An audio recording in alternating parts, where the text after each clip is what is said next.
Alright, guys.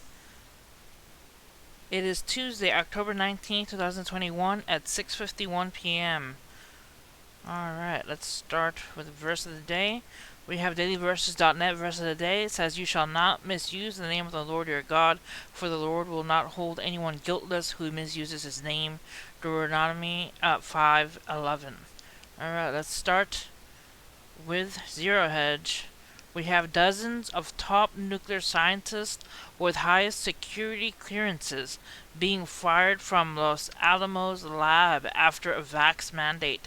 It says the last Friday deadline for Los Alamos National Lab employees to get the V has come and gone, with a judge on the same day denying requests to 114 employees there to block the nuclear lab's V mandate from taking effect. In the last days, the employees, including top nuclear engineer and scientists, have literally taken to the streets outside the lab, protesting the mandate which orders them to get their first dose of the CV or face termination. So even the top nuclear scientists are not safe. Alright, next. Miraculous. All 21 passengers walk away from a fiery private jet crash outside of Houston. What can be described as nothing short of miraculous has just happened in a field outside of Houston. A small airliner carrying 21 people crashed, with all 21 people escaping the fiery wreckage alive. The crash, which happened late Tuesday morning, resulted only in one person being sent to the hospital, despite images of the aftermath showing the MD-87 aircraft, a single airliner the size of a large private jet, engulfed in a fireball. There were 21 people on the plane when it crashed here in Waller County. No reports of serious injuries, and they're pretty much miraculously all alive. That is pretty intense. It says the plane had taken off from Houston Executive Airport, which typically is used for corporate passengers, and is owned by J. Allen Kent, an executive home building company. It says it had reportedly just taken en route to Boston. In a statement posted on Facebook, he confirmed the crash, stating that the aircraft attempted to take off from the airport heading north. However, the official said that the plane did not reach altitude at the end of the runway and ended up in crossing a road. So the aircraft descended and crashed in the field where it caught fire. So that's pretty intense, and it is amazing that all 21 passengers survived. God is good. Alright, next. Billionaire supermarket owner warns food prices will go up tremendously. The owner of the New York City supermarket chain predicted the food prices will increase sharply in the coming months, with some increasing 10% in the next 2 months. So prices being hiked up. It says John Castamades, the billionaire supermarket owner of Gristedes and D'Agostino Foods, warned that food giants such as Nabisco, Pepsi, and Coca-Cola will prioritize raising prices on products. "I see over 10% price increase in the next 60 days, he said in an interview with Fox Business on Monday, adding the trend will not drop anytime soon. So the food price is increasing as these food barges are outside of the California port. It says, "I see food prices going up tremendously because food CEOs want to be ahead of the curve, and the way they're doing it is by dropping all promotions. They are dropping all low-moving items.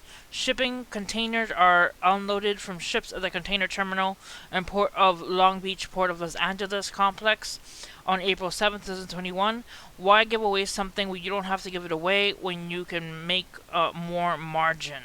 he said. So I think that these now companies are going to have record profits in the third quarter. So that's what they're saying. I'll leave the link to the article so you guys can check it out. But apparently food prices will go up.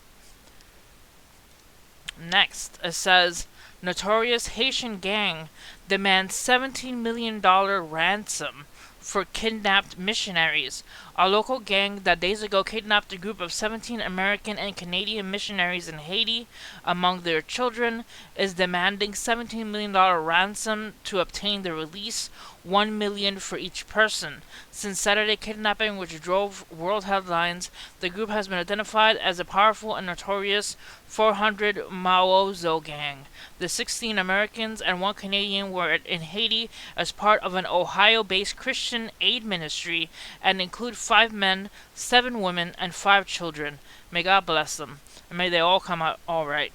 It says the FBI agents are now reportedly on the group of Port-au-Prince, while representatives of the Ohio Christian Ministry are said to be in contact with the hostage takers after the gang contacted the U.S.-based organization in order to conduct a ransom negotiation.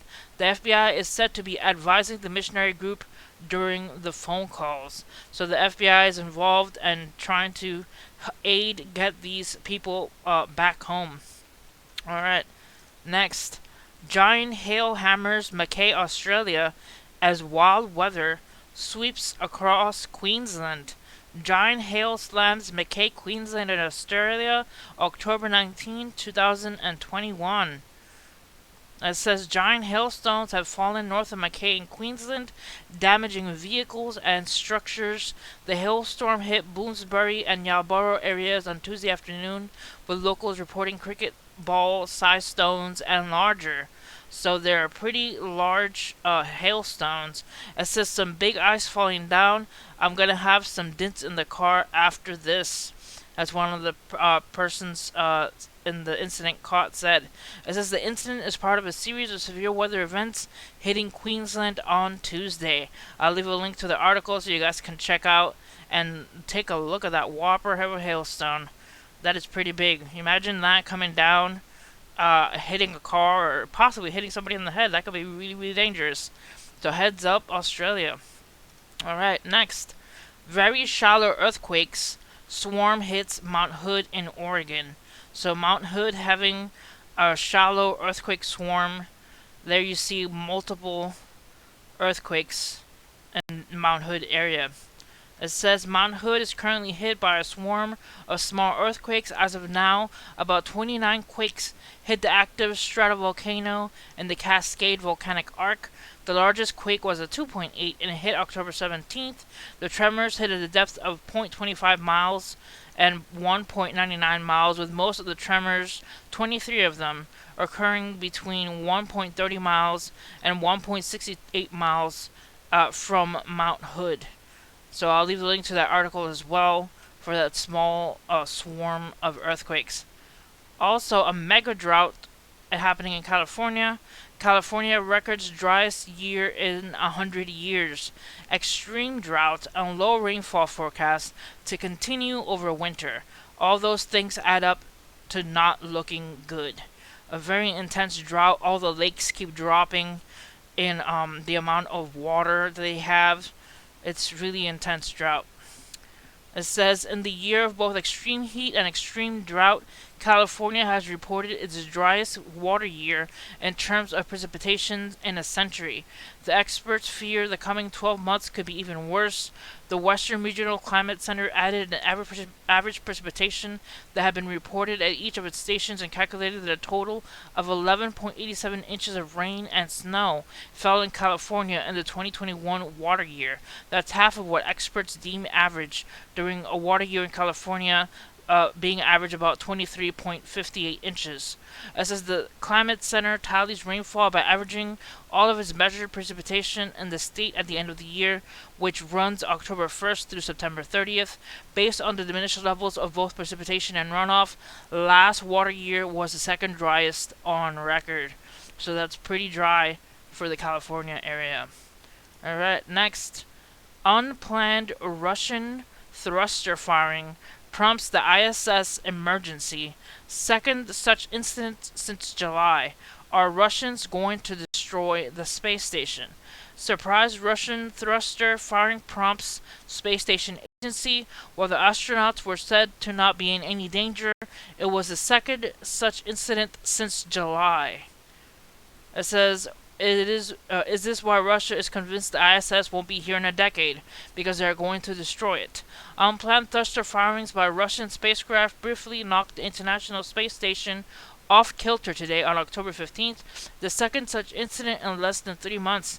The spacecraft involved today was the Soyuz MS-18, which is scheduled to bring cosmonaut Oleg Novitovsky, film director Kim Shipenko, and actor Yulia Perlysid back to Earth early on Sunday.